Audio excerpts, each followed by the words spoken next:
There's a right way and a wrong way to read books, especially in the self-development, self-help space. What's the wrong way? Let me show you. It's actually in my closet. Not the shirts I wear in every single video. Pretty much buying every single book out there, thinking that you're gonna read it if it sits on the shelf. So if you're someone who doesn't wanna sift through hundreds and hundreds of books just to find a couple diamonds in the rough and not a turd, we're gonna walk through all 5 of these. And don't you cheat, don't skip ahead, don't look, don't be like my ex-girlfriend, okay? Coming in at number 5, this guy right here. Now this caught my eye on Amazon. It popped out on the charts. Beautiful cover.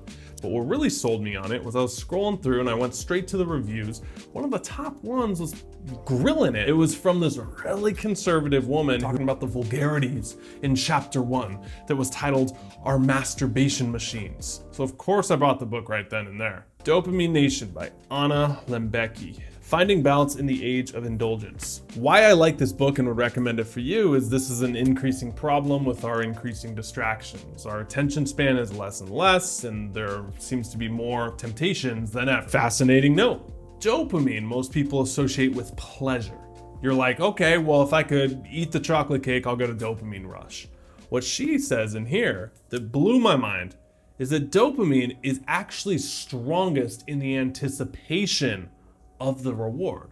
So you thinking about the chocolate cake all day at work, and then you actually go home and eat it, well, the dopamine builds, which I think is so interesting when we talk about goals or manifestations. Most of the time you get the thing. You ever gotten it and you're like, is this all there is? Remember the first time I made 100 grand in a month, it was literally just numbers changing in a bank account. It's like, oh, I thought it'd feel a lot different than that. My point is that you actually get dopamine going for your goals, your manifestations, your rewards. In some way, I find that gives more juice to the old saying, it's not the destination, it's the journey. If you added up all the spikes you got along the journey, that would trump the kick at the end that you get of pleasure. You actually get the thing you want. Another point that made me think, if I asked you, do gamblers get more pleasure or release more dopamine when they lose or when they win? What would you say? I'd say that's a stupid question, Clark. Of course, it's when they win. Ka-ching, ka-ching, right? Wrong. Study in here that talks about how they're almost identical in secretion of dopamine when they win or when they lose. It's a phenomenon called loss chasing. The gambling addicts, maybe even on a subconscious level, they love losing because it's that chase that makes it exciting, getting back up to baseline. And it made me think. But I see this with a lot of clients or a lot of friends in the business space. They're always starting over, right? Oh, I'm gonna do a totally new YouTube channel, totally new niche, I'm just gonna start over. Or a totally new product, totally new coaching, totally new this. They're changing their vision every single 6 months. In some way, people call that self-sabotage. Maybe it's just loss chasing. Going from zero, starting from zero is really fun. Starting a new relationship, you leave when it gets hard, you go start a new one. What if self-sabotage is tied to that in that way? Fascinating points I picked up from Dopamine Nation. I'll give you the 4th book, The One Thing. This is a book that I give all my clients the recommendation to read. We have a whole week in my Metamorphic coaching program just all about harnessing the power of one thing. Let me illustrate my favorite concept from this for you and why I'm recommending it. This is how most people are operating. They have 5, 8 different things going on. Now you tell me, someone doing 8 gigs or 1 gig, what's gonna get them further? The 1 gig. But don't take my advice from it. Look at the best companies in the world. KFC, what's their one thing? Chicken. Google, what's their one thing? Search. Starbucks, their one thing. Coffee. Star Wars, what's their one thing? You'd be like, movies, no. Merchandise. You're like, Clark, well, I got you. What about the iPhone? What about Apple? They actually have one thing, the iBrand, the iSuite, the iPhone, the iMac, the iPod. It's all under that same umbrella. It's one thing. So if this book does one thing for you, it's to end multitasking. That actually doesn't exist. When your brain's multitasking, it's like an on and off switch. It's switching between task A and B very, very, very fast. Sometimes so fast it's undetectable. So you feel like you can do 2 things at once, but you actually can't. Doing too many things is not a badge of honor. It is the antithesis to productivity. Productivity is about focus.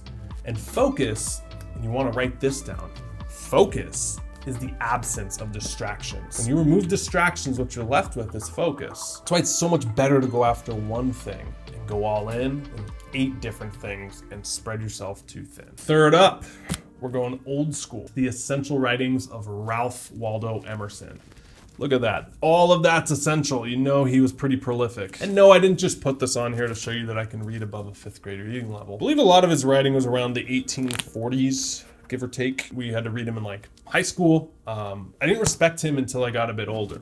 Now I'm in my 30s, literally 2 steps away from having a white beard, smoking pipe tobacco and telling kids to get off my lawn. I'm glad that this gave me a call back. I saw it on the shelf and I picked it up and I realized the depth in this book. Something to be said about old school classics like Ralph Waldo Emerson or Plato, Marcus Aurelius, the Greeks. They have so much wisdom that they had to think through because they didn't just have everything at the tips of their fingers on a smartphone. They really had to have conversations, sit in deep thought or meditation and come to a lot of the truths that we're coming to. Even with all this technology, they come back to, the same 50 truths over and over again. Somewhere in the thousands of words and 830 something pages, I pulled one quote that I'll share with you as the big idea for this. Here it is. The purpose of life is not to be happy.